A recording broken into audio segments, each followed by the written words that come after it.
Doctor Baba Saheb Ambedkar open university.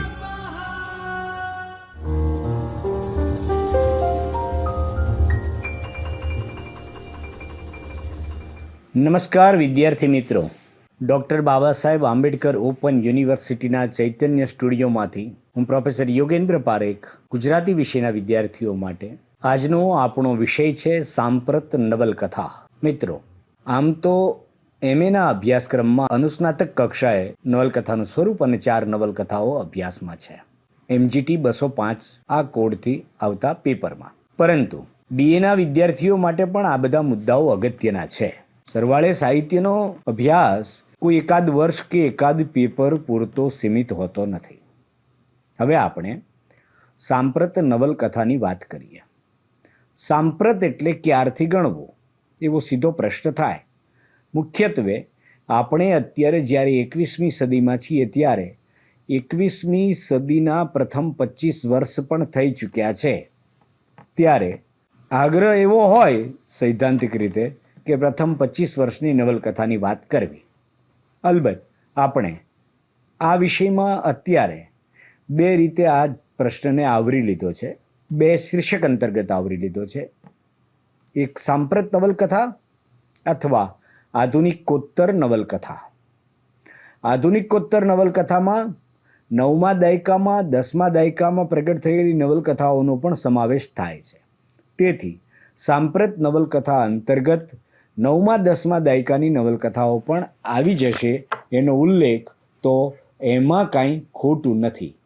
સમયવાચક સંજ્ઞા તરીકે સીધું અત્યારે આપણે એટલું સમજવાનું છે કે 1980 પછીની 1985 પછીની મુખ્ય નવલકથાઓ એટલે આધુનિકોત્તર સમયમાં પ્રગટ થયેલી નવલકથાઓ.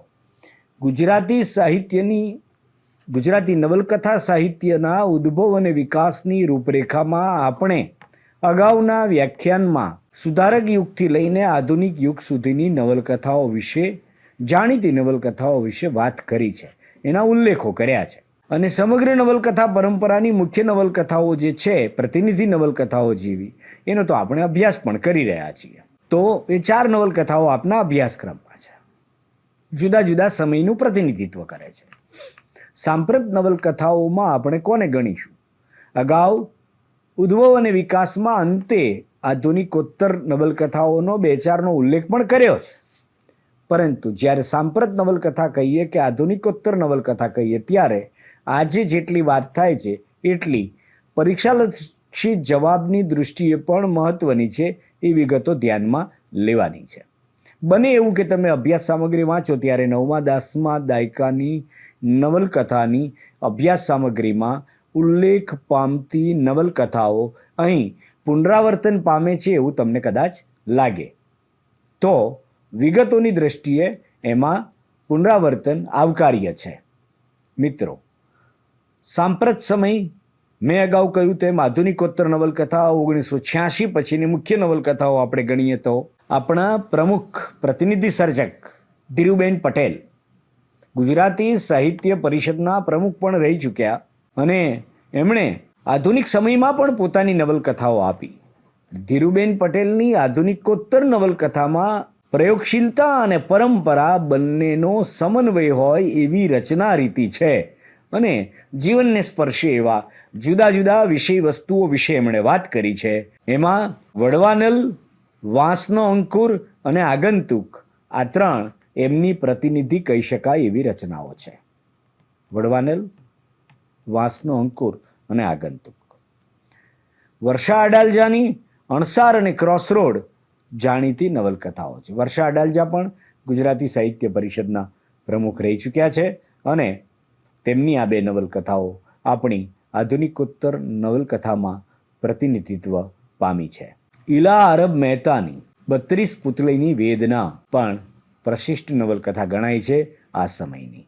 એમણે બીજી પણ નવલકથાઓ આપી છે, પરંતુ આપણે અત્યારે મુખ્ય વિવેચન દ્વારા, સમીક્ષા દ્વારા પ્રતિનિધિત્વ પામતી જુદી રીતે તારવણી થયેલી નવલકથાઓ તરીકે આપણે ઉલ્લેખ કરીએ છીએ.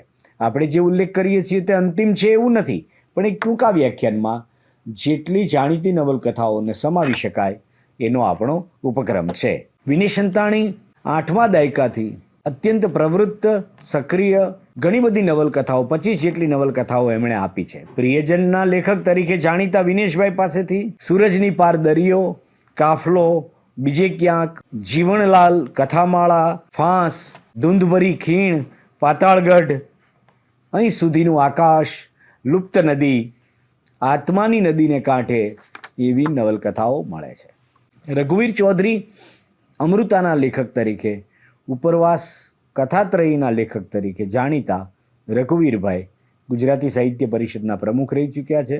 એમને જ્ઞાનપીઠ પુરસ્કાર પણ મળ્યો છે. અને આધુનિક સમયથી સક્રિય એવા રઘુવીરભાઈની નવલકથાઓ મનોરથ, સોમતીર્થ, ઘરમાં ગામ, સમજ્યા વિના છૂટા પડવું આદિ ઉલ્લેખનીય છે. અલબત્ત આ બધી જ નવલકથાઓ અમૃતા આદિની જેમ ખૂબ જાણીતી નથી, પણ સોમતીર્થ અને મનોરથ અલગ અલગ જગ્યાએ અભ્યાસક્રમમાં પણ લેવાતી હોય છે. અને આ રીતે આપણે એમની આ નોંધપાત્ર નવલકથાઓ તરીકે, આધુનિકોત્તર યુગની નવલકથાઓ તરીકે ધ્યાનમાં લેવી જરૂરી છે. ભગવતી કુમાર શર્માને આપણે અસૂર્ય લોકના લેખક તરીકે જાણીએ છીએ. ઉપરાંત ઉર્ધ્વમૂલ, સમયદ્વીપ આદિ. સાંપ્રત સમયમાં તેમની પાસેથી આપણને નિર્વિકલ્પ જેવી નવલકથા મળે છે, જે કોમી વિસંવાદને ધ્યાનમાં રાખીને લખાયેલી છે. વિનેશભાઈના સમકાલીન અને હજી પણ જેમનું લેખન ચાલુ છે એવા કચ્છના જ સર્જક ધીરેન્દ્ર મહેતા પાસેથી 2001ના ભૂકંપને વિષય વસ્તુ બનાવતી નવલકથા છાવણી મળે છે, જેને સાહિત્ય અકાદમીનો દિલ્હીનો પુરસ્કાર પણ મળેલો છે. અને ભંડારી ભુવન પણ એમની સાંપ્રત નવલકથાઓમાં ઉલ્લેખનીય એવી નવલકથા છે. સાંપ્રત સમયમાં બહુ મોટા નવલકથાકાર તરીકે ધ્રુવ ભટ્ટનું નામ ખૂબ જાણીતું છે. તેમની પાસેથી સમુદ્રાંતિકે, તત્વમસી, અકુપાર અને અત્રાપી જેવી નવલકથાઓ મળે છે. કિશોરસિંહ સોલંકીની અરવલ્લી નવલકથા આધુનિકોત્તર સમયમાં પ્રકૃતિનું આલેખન કરતી એક ઉલ્લેખનીય નવલકથા તરીકે આપણે અવશ્ય ધ્યાનમાં લેવી જોઈએ. કિશોરસિંહ સોલંકી અને અરવલ્લી. અશોકપુરી ગોસ્વામી આપણા 10મા દાયકાના અને 21મી સદીના મહત્ત્વના નવલકથાકારોમાં સ્થાન પામે છે. તેમની કૂવો નવલકથાને તો અકાદમીનો પુરસ્કાર પણ મળ્યો છે. કૂવો, મૂળ, નિભાડો, વેઠ આદિ એમની જાણીતી નવલકથાઓ છે. આ નવલકથાઓમાં ગ્રામજીવનનું આલેખન છે, ભારતીય ગ્રામીણ સમાજનું આલેખન છે, અને આપણને એ જનપદનું આલેખન કરતા અશોકપુરી ગોસ્વામી પન્નાલાલ પટેલની પરંપરાના નવલકથાકાર તરીકે આપણે એમને જોઈ શકીએ છીએ. આ જે નવલકથાઓના નામ હું લઉં છું એને માત્ર નામજોગ યાદ રાખવાના નથી, પરંતુ આ એવી જાણીતી નવલકથાઓ છે, પુરસ્કૃત નવલકથાઓ છે કે સાચા વિદ્યાર્થીએ તો પુસ્તકાલયોમાં જઈને આ નવલકથાઓ મેળવીને વાંચવી જોઈએ. તો પછી ટૂંકનોંધ તરીકે કે પ્રશ્નના જવાબ તરીકે યાદ રાખવાનો પ્રશ્ન નહીં રહે, આપોઆપ યાદ રહી જશે. અને એ પાત્રો ને પરિસ્થિતિઓ બધું જ એ રીતે યાદ રહી જાય કે પછી એને માત્ર જવાબ તરીકે યાદ રાખવાનું રહેતું નથી. મૂળ નવલકથાઓમાંથી પસાર થઈએ તો આપણને વિષય, સાહિત્ય સ્વરૂપ અને એક યુગ આત્મસાત થાય. જોસેફ મેકવાન પણ આપણા પ્રતિનિધિ સર્જકો પૈકીના એક છે. મુખ્યત્વે તેમનું સાહિત્ય સર્જન આધુનિકોત્તર સમયમાં છે. વાર્તાકાર તરીકે પણ એમનું મૂલ્યવાન પ્રદાન છે. તેમની પાસેથી દરિયા જેવી નવલકથા મળે છે. અમર ચાંદલો અને એ સિવાય એમના રેખાચિત્રો પણ ખૂબ સુપ્રસિદ્ધ છે. મિત્રો, આંગળિયા તેમની ખૂબ જાણીતી નવલકથા છે, જોસેફ મેકવાનની. દલિત સર્જક તરીકેની ઓળખ પામેલા આ સર્જકની પાત્ર સૃષ્ટિ, એમનું અનુભવ જગત અને ભાવ જગત, ચરોતર પ્રદેશની વાતો, છેવાડાના માણસોની વાતો હૃદયસ્પર્શી રીતે આલેખન પામે છે. મણિલાલ હ પટેલ પણ આ સમયગાળાના ખૂબ મહત્વના લેખક છે. કવિ તરીકે પણ જાણીતા છે. કવિ, વિવેચક, વાર્તાકાર, નવલકથાકાર મણિલાલ પટેલ પાસેથી ઘેરો, કિલ્લો, અંધારું, અંજળ આવી નવલકથાઓ મળે છે. રાવજી પટેલના ખાસ અભ્યાસી છે અને રાવજી પટેલની નવલકથા અસરુઘરમાં લલિતાનું પાત્ર આવે છે. તો રાવજી પટેલની સર્જક ચેતનાના અનુસંધાનને તેમણે લલિતાના પાત્ર પર અલગથી એક નવલકથા, લઘુ નવલ લખી છે અને એમણે એ રીતે લલિતાના પાત્રને વિકસાવ્યું છે પોતાની રીતે, રાવજી પટેલના આભાર સાથે. યોગેશ જોશી આ ગાળાના જાણીતા સર્જક છે. એમની સમૂડી નવલકથા તો અવારનવાર અભ્યાસક્રમમાં આવતી હોય છે. એમની જીવતર અને વાસ્તુ પણ, સમૂડી, જીવતર અને વાસ્તુ જાણીતી નવલકથાઓ છે. આપણે અત્યારે 2026માં વાત કરી રહ્યા છીએ, જૂન મહિનામાં. ત્યારે મોહન પરમારને હમણાં જ એકાદ અઠવાડિયા પહેલાં દર્શક એવોર્ડ મળ્યો. ભારતીય સાહિત્યના વાર્તાકારોમાં અત્યારે ગુજરાતી સાહિત્યનું પ્રતિનિધિત્વ કરતા નોંધપાત્ર નામોમાં મોહન પરમાર ઉલ્લેખનીય છે. તેમની પાસેથી આપણને ભેખડ, વિક્રિયા, કાલગ્રસ્ત, પ્રાપ્તિ જેવી નવલકથાઓ મળે છે. તેમની નેળિયું અને ડાયાપશાની વાડી પણ ઉલ્લેખનીય છે. મિત્રો, રમેશ ર દવે ગુજરાતી સાહિત્ય પરિષદમાં નિયામક રહી ચૂક્યા છે. વાર્તાકાર તરીકે પણ એમનું ઉલ્લેખનીય પ્રદાન છે. શબવત વાર્તા તેમની ખૂબ જાણીતી વાર્તા છે. નવલકથા ક્ષેત્રે સમજપૂર્વક, સથવારો અને પૃથ્વી તેમની જાણીતી નવલકથાઓ છે. સાંપ્રત સમયમાં યુવાન લેખકોમાં, દલિત સર્જકોમાં દીનુ ભદ્રેસરિયાનું પણ એક ઉલ્લેખનીય નામ છે. કીડીએ ખોંખારો ખાધો, ભવો ભવની ભવાય, ભવનું મહેણું, અમે ઈડરિયો ગઢ જીત્યા એમની નવલકથાઓ છે. તેઓ ખૂબ સક્રિય લેખન કરી રહ્યા છે. દક્ષા દામોદરા પણ દલિત સંવેદનના પ્રતિનિધિ મહિલા લેખક છે. તેમની પાસેથી શોધ અને સાવિત્રી જેવી નવલકથાઓ મળે છે. વિનય સંતાણી, ધીરેન્દ્ર મહેતાની જેમ કચ્છના સર્જકોમાં કચ્છનું પ્રતિનિધિત્વ કરતા હોય તેવા સક્રિય લેખક માવજી મહેશ્વરી પણ ઉલ્લેખનીય છે. તેમની પાસેથી મેળો, છિલ્લું યુદ્ધ, મેઘાડંબર અને કાંધનો હક જેવી નવલકથાઓ મળે છે. મિત્રો, સાંપ્રત સમયમાં બીજા પણ ઘણા સર્જકો છે, પણ અત્યારે પ્રશિષ્ટ અને મુખ્ય ધારામાં સ્થાપિત થયેલા ઘણા નવલકથાકારોની મેં આપને વાત કરી. નવલકથા સાહિત્યમાં લોકપ્રિય સાહિત્ય સર્જનની પણ એક અલગ જ ધારા છે લોકપ્રિય સર્જકોની. આ ગાળામાં જ આપણને રજનીકુમાર પંડ્યા જેવા નવલકથાકાર પાસેથી પુષ્પદા, કુંતી જેવી નવલકથાઓ મળે છે, જે ખૂબ લોકપ્રિય થયેલી અને નીચી સત્વવાળી આ નવલકથાઓ છે. અશ્વિની ભટ્ટ પણ ખૂબ જાણીતા નવલકથાકાર, તેમની પાસેથી આખેટ અને બીજી નવલકથાઓ પણ મળી છે.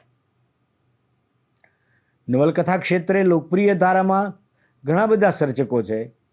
આપણે અત્યારે પ્રશિષ્ટ મુખ્ય ધારાના સર્જકો વિશે વાત કરી. ઘણા નામો રહી ગયા હોય તો એ એક જુદો સંદર્ભ છે અને આપણે જુદા વ્યાખ્યાનમાં આખા સમાવેશ કરીશું. પરંતુ સાંપ્રત નવલકથા ક્ષેત્રે જેમનું મુખ્ય પ્રદાન છે અને વિવેચન દ્વારા, સમીક્ષા દ્વારા જુદી રીતે ચિહ્નિત થયેલી, બને ત્યાં સુધી સમાવી શકાય એ નવલકથાઓનો આપણે ઉલ્લેખ અહીંયા કર્યો છે. જયંત ગાડિત, દલપત ચૌહાણ, અન્ય સર્જકો પણ હજી ઘણા આપણે સમાવી શકાય. વિગતે એની વાત કરીશું આપણે. અત્યારે બસ આટલું જ. મને આશા છે કે આપ અભ્યાસ સામગ્રીમાં સમાવિષ્ટ તમામ પ્રકરણોનો વ્યવસ્થિત અભ્યાસ કરશો તો આપણે મોટા ભાગના સર્જકોનો સમાવેશ કર્યો છે. નવલકથાનો ઉદ્ભવ અને વિકાસ અંતર્ગત આપણે દરેક નવલકથાને સમાવવાનો જે પ્રયાસ કરીએ. દર વર્ષે તો 200-300 નવલકથાઓ પ્રગટ થાય છે, પરંતુ આપણે મુખ્ય ધારામાં જાણીતી બનેલી નવલકથાઓમાં દરેક યુનિટમાં, કુલ 5 યુનિટમાં આપણે ઘણી નવલકથા અને નવલકથાકારોનો સમાવેશ કર્યો છે. એનો આપ અભ્યાસ કરશો ત્યારે એ અભ્યાસ થકી આપનો અભ્યાસ વધુ સમૃદ્ધ બનશે. આ વ્યાખ્યાન માત્ર આપણને અભ્યાસ અભિમુખ કરવા માટે છે અને એટલીસ્ટ અહીંયા જે ઓછામાં ઓછી જે નવલકથાઓના નામ લેવાયા છે એ તો તમે ન જ ભૂલો એવી બહુ સહજ અપેક્ષા છે મિત્રો. તો આપણો અભ્યાસ આ સ્વરૂપ વિશેનો વધારે સારી રીતે આપણે કરી શકીશું. પણ મૂળ પુસ્તકો વાંચતા રહો. ગુજરાતી સાહિત્યનો ગુજરાતી સાહિત્ય પરિષદ દ્વારા પ્રકાશિત ઇતિહાસ પણ આપ વાંચતા રહો તો આ વ્યાખ્યાનો આપને મૂળ અભ્યાસ તરફ દોરી જાય એવી અપેક્ષા અસ્થાને નથી. Thank you. ખૂબ ખૂબ આભાર. અને આપ અભ્યાસ સામગ્રી વાંચતા રહેશો. અસાઇનમેન્ટ સારી રીતે લખશો તો ખૂબ સરસ રીતે આપનો અભ્યાસ દીપી ઉઠશે. શુભેચ્છાઓ સાથે. ધન્યવાદ.